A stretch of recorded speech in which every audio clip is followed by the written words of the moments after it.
that was better than I thought you guys would be. All right, cool. It's very nice of you to clap for someone who you have no idea is. I like that. Thank you. You like my hair? I got a haircut like 3 days ago. Thank you for noticing. You look good too somewhere out there. So, last summer, I went to Las Vegas for my first time, and while I was there, I heard a hooker fart. And when I heard it, I said it out loud. Now that's a prostitute. Yeah, he did not find it that funny. Glad you all enjoyed it. Like Schaefer said, my name's CJ. It stands for Charles Jonathan. I was named Charles after my dad, just like he was named Charles after his dad. I was also named after General George Washington. I don't have one of his names, but it is historically accurate to say that I was named after he was. Yep. Really, of all the people who've ever existed, I was named after most of them. Just a fun little fact about me.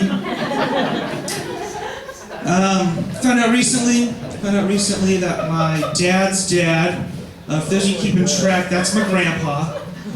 You'll remember him from the last joke, Grandpa Charles. I found out that he died. So I was really you guys laughed. No, I found out that he died, but has apparently been dead for several months, which might explain why he did not join our fantasy football league. I don't know, I just thought it was because his idea of fantasy football was an all-white NFL. Aw, you guys want to awe from my racist grandpa? You guys need to toughen up. It's okay to be mad at people, man. Whoever, oh, man, wow.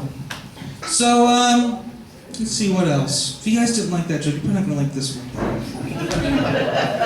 Last weekend I went to my first wedding where the groom got left at the altar. Yeah, and what's worse is the bride shot herself. Is that what you call a shotgun wedding? It's just a question, you guys. I'm confused, okay? On a brighter note, the catering was delicious. You might even say it was to die for. Maybe kind of a dick, but you might say it. So I'm going to tell you guys, I've told you two pretty dark jokes. I'm going to tell you the worst thing I've ever done. And the only reason I'm telling you is because Matt Henson, clap if you know Matt Henson, by the way. Wow, every single person. Matt Henson said I had to tell this joke tonight, so if you don't like it, just boo later when he's on stage, okay? The worst thing I've ever done happened about a year ago on Veterans Day. This lady just loves to awe. Last Veterans Day, I lied and said that I was a veteran in order to receive a free burger at Red Robin. Yeah, it didn't get better, I guess. What happened is a buddy and I made plans to go to Red Robin, and he was a legitimate veteran, okay? I wasn't just going alone. And a few days before, I was like, hey, you're gonna get your food for free. Maybe I should say I'm a veteran, so I get my food for free. My buddy goes, you should totally do that.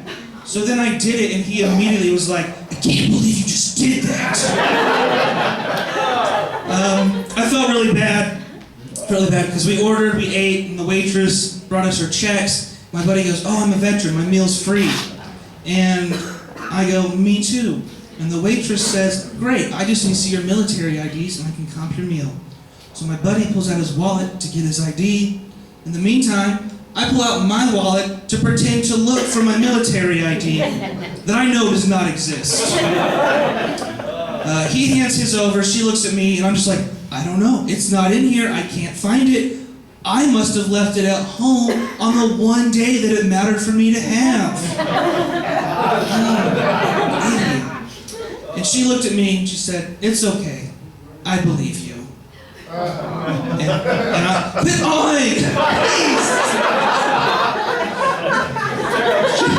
She said, it's okay, I believe you. And I looked at her and I said, you should, because I'm a veteran. It's the worst thing I've ever done in my life.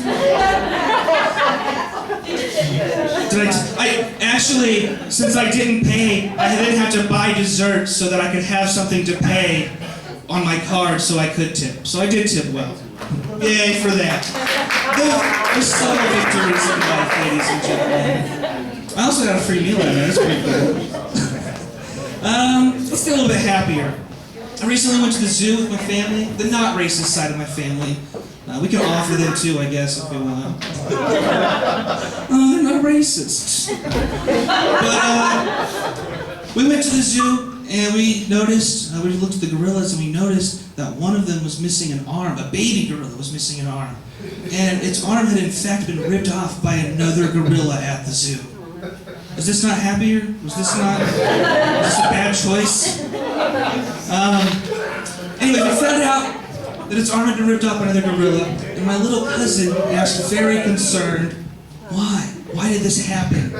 And my grandma said very reassuringly, oh, it was probably just an accident. The adult gorilla was probably trying to help the baby. And I said, really, Grandma?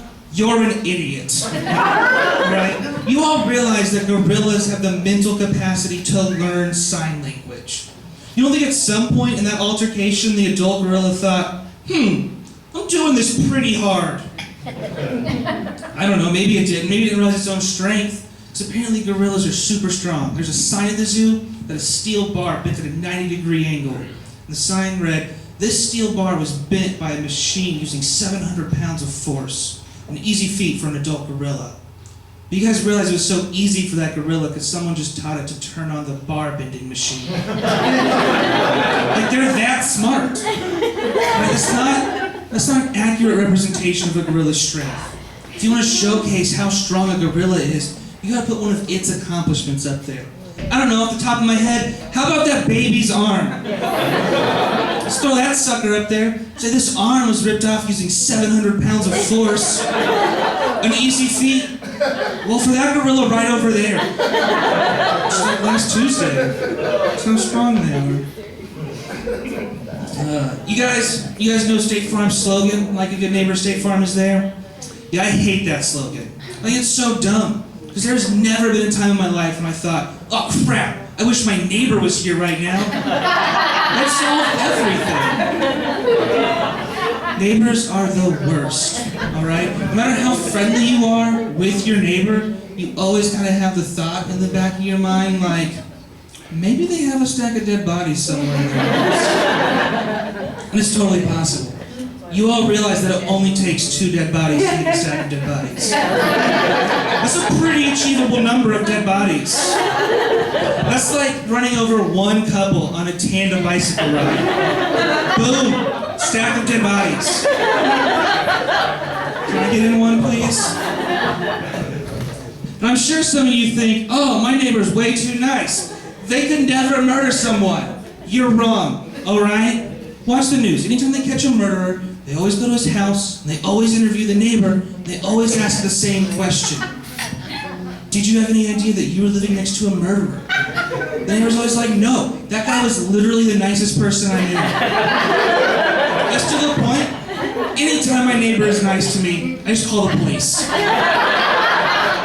I'm not taking chances. Yeah, hello, officer? You should probably get over here immediately. Pretty sure my neighbor has like 7 dead orphans somewhere in his house. Yeah, well, he invited me over for a barbecue. I'm not trusting those ribs. Not gonna eat those orphan ribs, you guys. No matter how good they sound.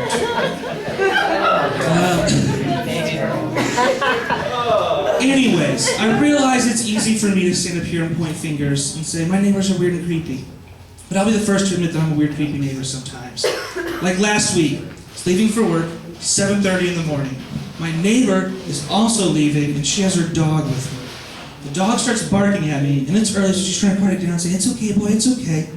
And I think I should also say something to calm this dog down. So what I do is I say, I'm not going to hurt you. Which I immediately realize sounds terrifying to my neighbor. Fine to the stupid dog, terrifying to this woman at 7:30 a.m. So I think, quick, CJ, specify that you're just talking to the dog. So I add, dog. surprisingly does not help the situation at all. She leaves like as fast as she can, and honestly, good for her. Because let's be real, 9 times out of 10, when a grown man whispers that he's not going to hurt you, that dude really wants to hurt you. Like his game plan is step 1, say I'm not going to hurt you. Step 2, hurt you. Probably to death. Anyways, back to the point. I don't like State Farm's slogan. I think that it's dumb. I think a much better slogan for State Farm would be, like a good neighbor, State Farm mows its lawn and minds its own damn business. Yeah, judging by that response, I think we could all use a neighbor like that. You guys have been great. I've been CJ Lance. Hope you enjoy the rest of your show.